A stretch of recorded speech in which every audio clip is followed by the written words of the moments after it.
नमस्कार।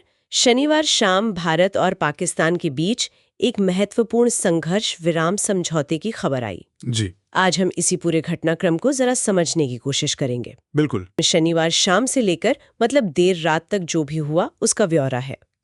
तो मुख्य बात ये कि ये समझौता अमेरिका की मध्यस्थता से हुआ। हाँ। और सऊदी अरब, बांग्लादेश, इन्होंने इसका स्वागत भी किया। जी हाँ, ये अच्छी बात थी शुरू में। लेकिन पता है, घोषणा के कुछ ही घंटों बाद माहौल एकदम नाटकीय रूप से बदल गया। हाँ, वो खबरें आने लगी। बिल्कुल। जम्मू कश्मीर से, फिर गुजरात से भी चिंताजनक खबरें आईं और दोनों ही देश एक दूसरे पर समझौते के उल्लंघन का आरोप लगाने लगे। अजीब है, मतलब इतनी जल्दी। हाँ, तो चलिए जरा इस तेजी से बदलते घटनाक्रम को समझते हैं, देखते हैं कि आखिर हुआ क्या। ठीक है। तो हुआ ये कि शनिवार शाम को दोनों देशों ने कहा कि ठीक है, सैन्य कार्रवाई रोकते हैं। सहमति बनी। अच्छा। अमेरिकी राष्ट्रपति ट्रंप ने भी सोशल मीडिया पर इसकी जानकारी दी, बताया कि ये अमेरिका की मध्यस्थता में हुई, मतलब काफी लंबी बातचीत का नतीजा है। हाँ, और यहाँ देखिए दिलचस्प बात यह है, फौरन ही मतलब अंतर्राष्ट्रीय स्तर पर इसका स्वागत हुआ। हाँ हाँ। सऊदी अरब और बांग्लादेश दोनों ने तारीफ की। सऊदी विदेश मंत्रालय ने तो कहा कि उम्मीद है इससे क्षेत्र में शांति और सुरक्षा आएगी, और दोनों पक्षों से संयम बरतने की अपील भी की कि बातचीत से मामला सुलझाएं। अच्छा। हाँ। और बांग्लादेश? जी, बांग्लादेश के जो मुख्य सलाहकार हैं मोहम्मद यूनुस, उन्होंने भी दोनों प्रधानमंत्रियों की सराहना की। कहा कि भाई कूटनीति से मतभेद सुलझाएं, हम समर्थन देंगे। तो शुरुआत तो काफी सकारात्मक लग रही थी। बिल्कुल। पर जैसा आपने कहा, ये ज्यादा देर टिका नहीं। हाँ, वही बात है, भारत की तरफ से तुरंत चिंताएं सामने आने लगी। जैसे जम्मू कश्मीर के मुख्यमंत्री उमर अब्दुल्ला ने एक्स पर लिखा, हाँ, मैंने देखा था, कि श्रीनगर में धमाकों की आवाजें आ रही हैं, और उन्होंने सीधा पूछा सीज फायर का क्या हुआ। सीधा सवाल, मतलब शक पैदा हो गया था। बिल्कुल। और सिर्फ यही नहीं, उधर गुजरात के गृह मंत्री हर्ष सांघवी, उन्होंने बयान दिया। अच्छा, क्या कहा उन्होंने? उन्होंने कहा कि कच्छ जिले में पाकिस्तानी ड्रोन देखे गए हैं और एहतियात के तौर पर ब्लैकआउट की घोषणा कर दी। ड्रोन?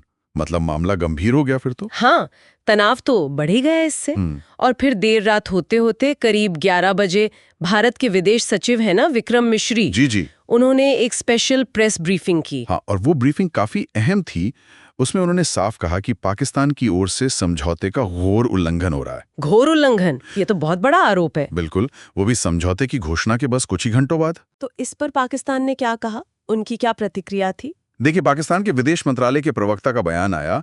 उन्होंने कहा कि पाकिस्तान तो पूरी ईमानदारी से, मतलब सीज फायर निभाने के लिए प्रतिबद्ध है। अच्छा। लेकिन उन्होंने उल्टा आरोप लगाया कि भारत की तरफ से कुछ क्षेत्रों में उल्लंघन हो रहा है। मतलब उन्होंने भी आरोप लगा दिया? जी, और ये भी जोड़ा कि पाकिस्तानी सेना जिम्मेदारी और संयम दिखा रही है, और कोई भी समस्या हो तो बातचीत से हल निकलना चाहिए।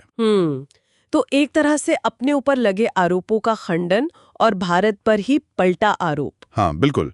और अगर इसे मतलब बड़े परिप्रेक्ष्य में देखें तो इसी सब उथल-पुथल के बीच शनिवार देर रात पाकिस्तान के प्रधानमंत्री शहबाज शरीफ ने राष्ट्र को संबोधित किया। उन्होंने भी कुछ कहा? हाँ, और ये बहुत दिलचस्प था।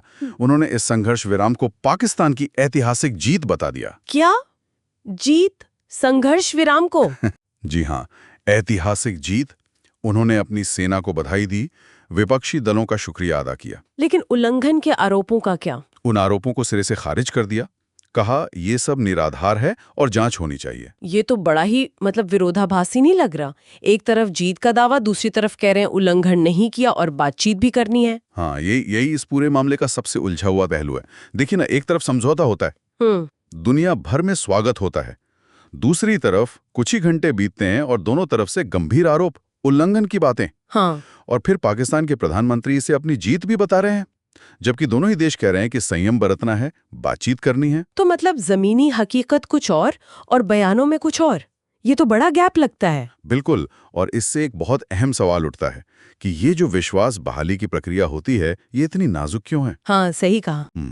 खासकर भारत पाकिस्तान जैसे जटिल संबंधों में एक समझौता होता है और लगभग फौरन ही उस पर सवाल उठने लगते हैं, परस्पर विरोधी दावे आ जाते हैं। ये पूरा घटनाक्रम यही दिखाता है कि कागज पर जो समझौते होते हैं और जमीन पर जो स्थिति होती है, उसमें कितना बड़ा फासला हो सकता है, माहौल कितना मतलब अस्थिर है। बिल्कुल, और जो लोग हमें सुन रहे हैं उनके लिए सोचने वाली बात यह है कि जब किसी संघर्ष विराम की घोषणा के बस कुछ ही घंटों के अंदर इतने अलग अलग बयान, जमीनी घटनाएं, आरोप प्रत्यारोप सामने आ जाते हैं, तो फिर ऐसे समझौतों की वास्तविक स्थिरता कितनी होती है। बहुत गहरा सवाल है। और इन्हें लागू करने की असल चुनौतियां क्या हैं? भविष्य में भरोसे का माहौल कैसे बन सकता है, खासकर तब जब दोनों तरफ से राष्ट्रीय स्तर पर जो कहानी बताई जा रही है वो इतनी अलग हो।